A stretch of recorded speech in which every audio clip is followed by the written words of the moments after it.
Hello दोस्तों, आज की वीडियो में हम पढ़ने वाले हैं डायस्टीरियोमर्स। तो चलिए देखते हैं क्या होते हैं डायस्टीरियोमर्स। सेम मॉलिक्यूल वाले डिफरेंट यानी कि कौन, दो कायरल कार्बन युक्त वाले होने चाहिए कंपाउंड, डिफरेंट कंपाउंड जो परस्पर एक दूसरे के मिरर इमेज नहीं होते हैं। क्या नहीं होते हैं? मिरर इमेज नहीं होते हैं। उन्हें अपन क्या बोलते हैं? डायस्टीरियोमर्स। डायस्टीरियोमर्स का कुछ भी सेम नहीं होता है।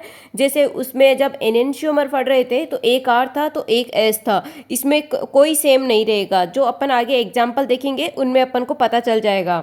ठीक है, इसके डायस्टीरियोमर्स के जो फिजिकल और केमिकल प्रॉपर्टी होती है वो डिफरेंट होती है, ये चीज़ याद रखने की है। डायस्टीरियोमर्स के लिए दो कायरल कार्बन प्रेजेंट होना जरूरी है, जो अपन अभी एग्जाम्पल में देखेंगे अपन को पता चल जाएगा कि यहाँ दो कायरल कार्बन है। ठीक है, फोर्थ पॉइंट क्या कहता है? डायस्टीरियोमर्स में बी ज्योमेट्रिकल आइसोमर्स और ऑप्टिकल आइसोमर्स। जो डायस्टीरियोमर्स होते हैं वो ज्योमेट्रिकल आइसोमर्स भी हो सकते हैं और ऑप्टिकल आइसोमर्स भी हो सकते हैं। इन चीज़ों के बारे में अपन पहले की वीडियोस में भी पढ़ चुके हैं। अब मैंने एक एग्जाम्पल लिया है, ये क्या है? सिस है और ये क्या है? ट्रांस है। तो ये भी क्या होते हैं? ये डायस्टीरियोमर्स होते हैं। ये एक दूसरे पे मिरर इमेज भी नहीं होते हैं। अब मैं आपको एग्जाम्पल देती हूँ, आप लोगों को बताना है कि ये क्या है। सपोज करो एक ज्योमेट्री आर है तो दूसरी भी आर है, तो क्या होगा? एक एस है दूसरी एस है, एक आर है तो दूसरी आर है, एक एस एस है दूसरी भी एस एस है, एक वाला आर एस है तो दूसरा आर एस है, एक एस है एक आर है और दूसरा वाला क्या है? एस आर है। तो आपको क्या लग रहा है? ये सारे के सारे क्या है? सारे के सारे क्या है? आइडेंटिकल। ठीक है, अब इसमें नेक्स्ट में बताना है, एक आर है एक एस है, एक आर आर है एक एस एस है, एक आर एस है एक एस आर है। इसके बारे में अपन पढ़ चुके हैं। तो ये क्या होते हैं? मतलब एक दूसरे के अपोजिट होते हैं, वो क्या होते हैं? इनेंशियोमर होते हैं। ठीक है, एक आर है तो एक एस है, एक आर है तो एक एस एस है, ये इनेंशियोमर होते हैं। और जिनका कुछ भी सेम नहीं होता है, इनकी देखिए आपकी कोई भी ऐसा कोई ग्रुप नहीं बन रहा है। एक आर है तो ये आर है, ये एस है तो ये आर है, मतलब कुछ भी सेम नहीं होता ना जिनका, तो उन ये क्या होते हैं? डाया स्टीरियोमर्स। ठीक है, अब अपन एग्जाम्पल लेते हैं और एग्जाम्पल सोल्व करते हैं। अपन ने नंबरिंग करना सीख लिया था, कैसे करते हैं। तो फर्स्ट इसको देंगे, सेकंड इसको, थर्ड इस वाले कार्बन को देंगे और फोर्थ इसको देंगे। अब देखते हैं 1 से 2, 2 से 3 मूव करना है। कौन सा घूम रहा है? एंटी क्लॉकवाइज घूम रहा है। और लीस्ट प्रायोरिटी ग्रुप कहाँ है? हॉरिजेंटल लाइन पे है, तो हॉरिजेंटल लाइन पे होता है। और एंटी क्लॉकवाइज होता है तो वो क्या होता है? आर होता है। ठीक है, अब इसमें देखते हैं 1 इसको देंगे, 2 इसको देंगे, थर्ड इसको जाएगा, फोर्थ इसको देंगे। ठीक है, तो 1 2 3 ये भी क्या घूम रहा है? Anti clockwise. और ये लीस्ट प्रायोरिटी ग्रुप कहाँ है? हॉरिजेंटल लाइन पे, तो ये क्या होगा? आर। इसको अगर नंबरिंग देके करते हैं तो ऊपर से नंबरिंग होगी 1 2 3 और 4। तो ये कैसे आ जाएगा? 2 पे क्या है? आर है और 3 पे क्या है? आर है, तो ये इसकी नंबरिंग हो जाती है। अब इस वाले को सॉल्व करते हैं, इसमें देते हैं 1 2 3 और 4। सो 1 से 2, 2 से 3 कौन सा घूम रहा है? क्लॉकवाइज। और लिस्ट प्रायोरिटी ग्रुप कहाँ है? हॉरिजेंटल पे, तो ये क्या होगा? एस। अब इसमें देखते हैं, इसमें देते हैं 1 2 3 और 4, तो कैसे घूमेगा? 1 से 2, 2 से 3, यानी एंटी क्लॉकवाइज घूम रहा है। एंटी क्लॉकवाइज के लिए क्या आएगा? आर। लिस्ट प्रायोरिटी ग्रुप कहाँ है? हॉरिजेंटल लाइन पे। ठीक है, अब नंबरिंग करेंगे, ऊपर से हो जाएगी 1 2 3 और 4, तो क्या आ जाएगा? 2s और 3r, ये आ जाएगा। ठीक है, नेक्स्ट देखते हैं 1 2 3 और 4। सो 1 से 2, 2 से 3 हॉरिजेंटल लाइन पे है ही, क्लॉकवाइज घूम रहा है तो s। इसमें देखते हैं 1 2 3 और 4, 1 2 3। ठीक है, तो कहाँ घूम रहा है? क्लॉकवाइज घूम रहा है, तो ये भी क्या आ जाएगा? s।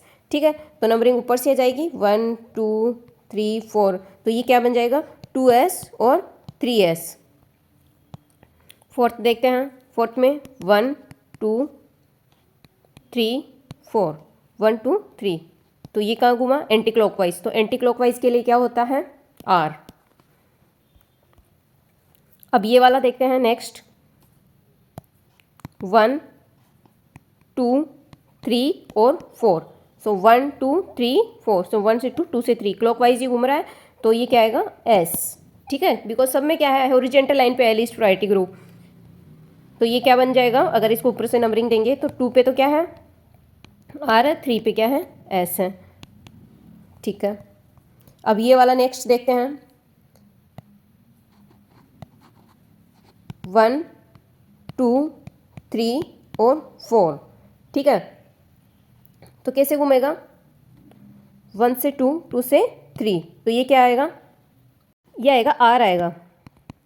ठीक है, अब नेक्स्ट ये लेते हैं, तो 1 2 3 और 4 से 1 से 2, 2 से 3, तो ये क्या आएगा, एंटी क्लॉकवाइज है, तो एंटी क्लॉकवाइज है तो ये भी क्या आएगा, आर आएगा। ठीक है, तो ये क्या आ जाएगा, 2R और 3R, ये बन जाएगा। अब अपन इसको देते हैं नंबरिंग, ऐसे देते हैं, ये है, सपोज करो ये हमारे पास है 1 है, ये 2 है, और ये 3 है, और ये 4 है, और ये वाला क्या है, 5 है। अब अपन इनको सॉल्व करते हैं, जगह नहीं छोड़ी। ठीक है, इसमें देखना है 1 और 5 क्या है। अब देखिए ये 5 है, 2R और 3R। अब 1 वाला देखो, 1 वाला है 2R और 3R, 2R और 3R, मतलब दोनों क्या है, सेम सेम है। ठीक है, कौन सा, 1 और 5, तो ये क्या हो गए, आइडेंटिकल। क्या हो गए, आइडेंटिकल, क्योंकि दोनों क्या है, सेम सेम है। अब आप देखो 1 एंड 3 देखो, और 1 एंड 3, 1 ये रहा 1, 2R 3R, और 3 देखते हैं 2S और 3S, तो ये क्या आ रहा है, इनेंशियोमर आ रहा है ना, क्योंकि दोनों क्या है, अपोजिट हैं।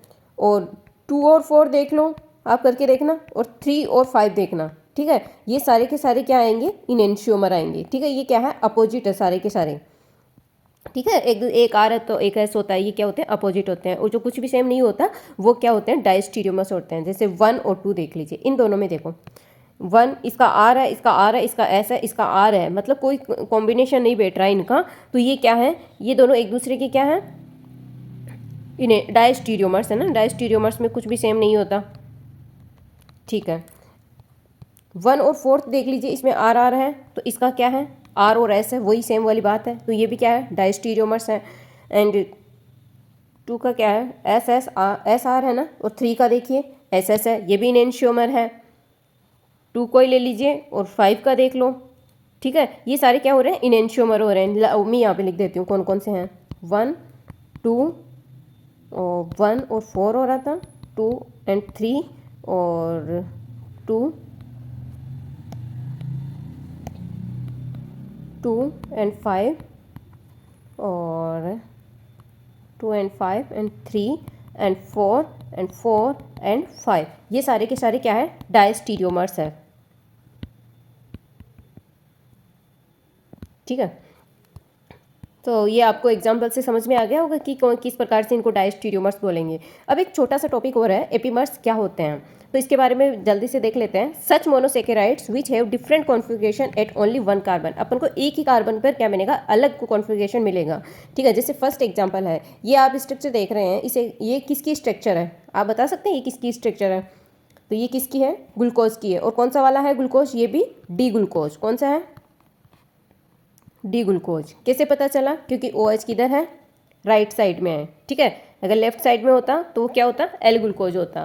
ठीक है, तो अपन को किस पे चेंज करना, केवल एक ही कार्बन पे कॉन्फ़िगरेशन चेंज करना है। ठीक है, जैसे इस कार्बन पे अपन चेंज करते हैं, ये वाला, ठीक है, सेकंड कार्बन पे कर दिए तो वो क्या हो जाएगा, C2 एपीमर, थर्ड पे कर दिए तो C3 एपीमर हो जाएगा। तो इसको करेंगे, यहाँ पे देखो मैंने चेंज कर दिया, इधर H इधर OH है, तो इसको अपोजिट कर दिया, तो ये क्या हो गया, C2 एपीमर।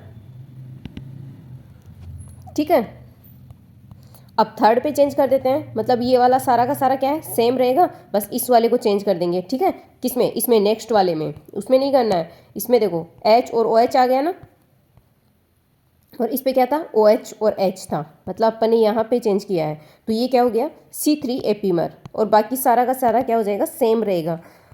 यहाँ देखिए, अब फोर्थ पे चेंज हो जाता है, ये वाला फोर्थ वाला। ठीक है, आप देख लीजिए OH इधर की साइड है ना, तो फर्स्ट में देखिए इधर क्या है, H है, फिफ्थ में भी देखना H है, तो उधर OH हो जाएगा। ठीक है, तो ये क्या हो गया, C4 एपीमर। फिफ्थ देख लीजिए, ये देखिए। ठीक है, तो ये क्या हो गया, C5 एपीमर। इसको एल ग्लूकोज भी बोल सकते हो।